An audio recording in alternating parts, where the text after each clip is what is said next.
లడ్డూలు కల్తీ చేసిండ్రని టీడీపీ, అంతా అబద్ధాలు చెప్తున్నారని వైసీపీ, కెమికల్స్ కలిపిన నెయ్యి వాడినని వాళ్ళు, సిబిఐ క్లీన్ చిట్ ఇచ్చిందని వీళ్ళు.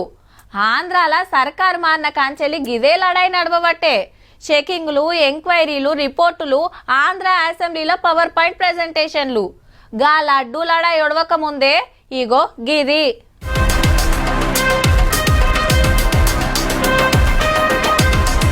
నాయుడు గారి వీడియోల రచ్చ ఇంకా కూడా నడుస్తూనే ఉన్నది. తిరుపతి గుడి చైర్మన్ గారు ఒక ఆమె తోటున్న వీడియోలను వైసీపీ లీడర్లు పబ్లిక్ లో కిడ్స్తోటి లొల్లి చాలా అయ్యింది.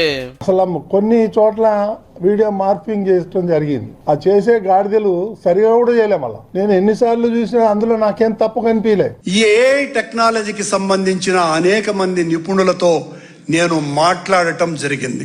వాళ్ళు ఇది అసలు సిస్సలు నిజమైన వీడియో, నిజమైన ఫోటోలు, కల్తీ నెయ్యి ముచ్చట ముంగటికి తెచ్చినందుకే నన్ను బదనాం చేస్తున్నారని బిఆర్ నాయుడు సార్ అంటే ఉన్న ముచ్చట చెప్తున్నామని భూమన కరుణాకర్ రెడ్డి గారు. వాళ్ళ ఫ్యామిలీ, మా ఫ్యామిలీ మోర్ దెన్ 30 years నుంచి మాకు ఫ్యామిలీ పరిచయాలు ఉన్నాయి. వాళ్ళ ఇంటికి మేము పోతాం, మా ఇంటికి వాళ్ళు వస్తారు. అంత మాత్రాన నాయుడు గారు నన్ను బాగా చూసుకుంటాను, ప్రపంచంలో అందరికంటే నువ్వంటేనే ప్రేమ, నన్ను వదిలేయొద్దు అని కళ్ళ నీళ్లు పెట్టుకుంటే నమ్మి ఈ రిలేషన్షిప్ స్టార్ట్ చేశాను. అప్పట్లో ఆమె చంద్రన్న గారికి ఉత్తరం రాసిందని ఈ ముచ్చట చదివి చెప్పిండు. అయితే ఈ ముచ్చట బయట పెడితే 10 కోట్లు ఇస్తాం, కారు ఇస్తాం, మంచి పదవి ఇస్తామని ఆశ పెడుతున్నారని కూడా రాసింది అందులో. గా లెటర్ వైసీపీ వాళ్ళు ఎట్లా సంపాదించిరో గానీ లొల్లి అయితే ముదురుతుంది.